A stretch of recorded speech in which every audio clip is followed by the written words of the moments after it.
जी दोस्तों, सेना पर उठने लगी अंगुली, सवाल जनरल साहब ने दिए जांच के आदेश। एक ब्रिगेडियर का तबादला और 3 सेना के अधिकारियों पर कोर्ट ऑफ इंक्वायरी के आदेश। और बात करूंगा, हाँ जी दोस्तों, पिछले 2.5 वर्ष में 30 जवानों का बलिदान, वो भी एक ही सेक्टर में, एक ही तरीके से। माननीय रक्षा मंत्री दौरा कर रहे हैं, गुस्से में बड़ी कार्रवाई के आदेश दे दिए गए हैं कि आखिर क्या बड़ा होगा। जनरल साहब पहले ही वहां पर डटे हुए हैं, आखिर क्या खबर निकल के आ रही है, क्यों नहीं इतने 6 दिन हो गए। वो जो आतंकवादी छिपे हुए थे, जिन्होंने हमारे 4 जवानों के ऊपर प्रहार किया था, वो अभी तक नहीं मिले। सारी खबर की अपडेट लेकर के आए और उसके ऊपर वहां क्या राजनीति हो रही है, इसके बारे में आपने जरूर देखना। पहले छोटे छोटे आप वीडियो देखिए। जिन्होंने भी इस हमले को अंजाम दिया है, उन्हें हम सागर तल से भी ढूंढ निकालेंगे और उनके खिलाफ कठोर कार्रवाई की जाएगी। मैं यह आपको आश्वस्त करना चाहता हूं। जैसा कि आपने अभी वीडियो देखा, उसमें कहा जा रहा है कि जो सेना के 4 जवानों की बलिदान हुआ था, उसके बाद जिन नागरिकों पे शक था, उनको पकड़ा गया था, उनसे पूछताछ की गई थी। आज पूछताछ के बाद उन्हें छोड़ दिया गया था, लेकिन वो उसमें से 3 जवान मृत पाए गए थे। लेकिन अब फिर इसके ऊपर राजनीति और सवाल उठने लगे, आखिर वो 3 जवानों को किसने इस तरीके से मारा।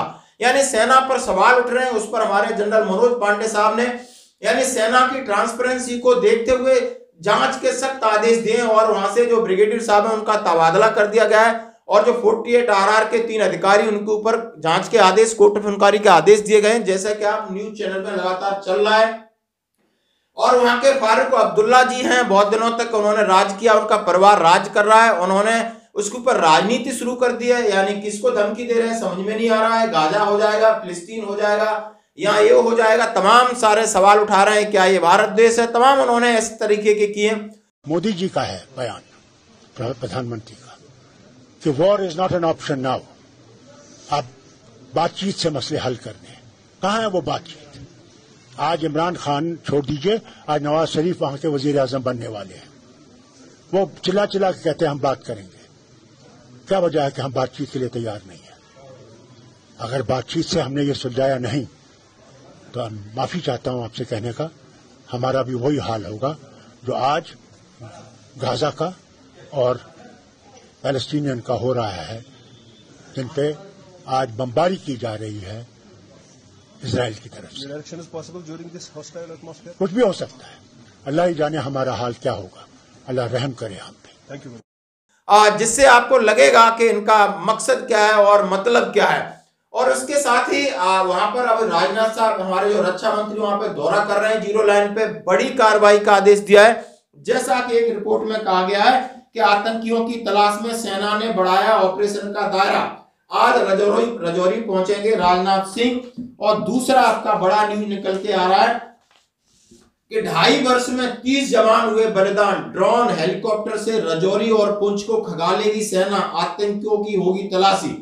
यानी दोस्तों, रजौरी पुंछ जिले में तमाम कोशिशों के बावजूद सेना के जवानों पर हमले नहीं रुक रहे हैं। पिछले 2.5 सालों में सेना को जम्मू कश्मीर में सबसे ज्यादा नुकसान इन्हीं 2 जिलों में उठाना पड़ा है। इससे केंद्र सरकार भी आहत और चिंतित है। ऐसे में अब केंद्र ने सेना को आतंकियों के खिलाफ बड़ी कार्रवाई करने का निर्देश जारी कर दिया है। रजौरी पुंछ के जंगलों में विशेष ऑपरेशन चलाकर आतंकियों को बाहर निकालने का प्रयास किया जा रहा है। सूत्रों के अनुसार दोनों जिलों में सेना ने अपनी संख्या बढ़ाकर तकनीकी तंत्र की मदद से आतंकियों के खिलाफ बड़ा ऑपरेशन करने की तैयारी में। रजौरी पुंछ के जंगलों में अब सेना की तरफ से चप्पे चप्पे को खंगाला जाएगा। इसके लिए अत्याधुनिक तकनीक वाले ड्रोन हेलीकॉप्टर का इस्तेमाल किया जा रहा है। आतंकियों के ऑफलाइन इस्तेमाल करने वाले मोबाइल ऐप का पता लगाने के लिए भी सेना ने अपने तकनीकी ढांचे को सक्रिय कर दिया है। बता दें कि पिछले 2.5 साल में रजौरी और पुंछ जिले में सेना के 30 जवान बलिदान हो चुके हैं। सेना पर हमले की एक तर्ज पर किए गए आतंकियों ने घात लगाकर सेना के जवानों पर हमला किया है।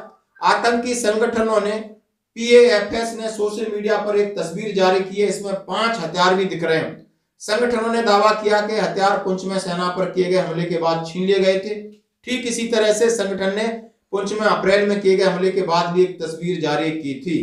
आप ये समझ सकते हो। इन सारी चीजों के लिए जनरल मनोज पांडे साहब वहां पहुंच चुके हैं, स्थिति का जायजा ले रहे हैं। बड़ी कार्रवाई का आदेश मिल चुका है और बड़ी कार्रवाई के लिए जैसे कि रक्षा मंत्री जी ने कहा है कि हमारा कोई भी दुश्मन हो, हमसे ईर्ष्या करने वालों, हमें उन्हें समुद्र की गहराई से निकाल के बाहर उनको हम सजा देंगे। जैसा कि आप उनका भाषण सुन सकते हो।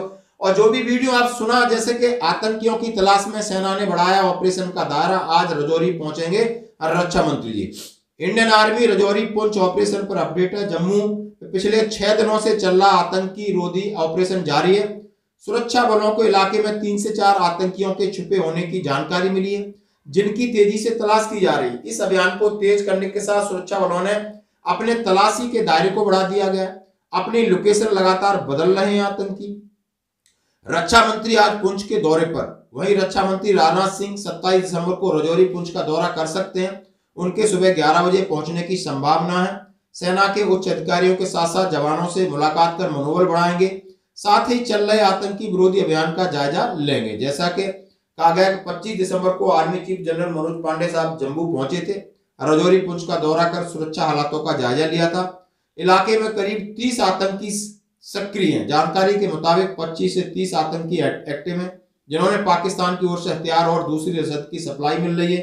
अभी 20 दिसंबर को 4 जवानों की शहादत हो गई थी। उठाए जा सकते हैं बड़े कदम। उन आतंकियों के खात्मे के लिए सेना ने इलाके में बड़ा अभियान छेड़ रखा है। ऐसे में पहले आर्मी चीफ अब रक्षा मंत्री जम्मू आना काफी महत्वपूर्ण माना जा रहा है कि आने वाले दिनों में पाकिस्तान को सबक सिखाने के लिए सेना की ओर से बड़ा और कड़ा कदम उठाया जा सकता है। साथ ही इलाके से आतंकियों को खत्म करने का अभियान तेज हो सकता है। यानी आप समझ सकते हो कि स्थिति बदलती जा रही है। यानी पाकिस्तान को भी सबक सिखाना है और आतंकियों का सफाया करना, ये शुरू से रहा है। हमें किसी पर भरोसा नहीं है। समाप्त करने से एक और बात कहना चाहता हूं। आजकल समुद्र में हलचल कुछ ज्यादा बढ़ गई है। भारत की बढ़ती आर्थिक और सामरिक ताकत ने कुछ ताकतों को ईर्ष्या और द्वेष से भर दिया है। अरब सागर में हाल में हुए यमवी चैंप प्लूटो पर ड्रोन हमले और कुछ पहले लाल सागर में यमवी साईं बाबा पर हुए हमले को भारत सरकार ने गंभीरतापूर्वक लिया है। भारतीय नौसेना ने समुद्र की निगरानी बढ़ा दी है।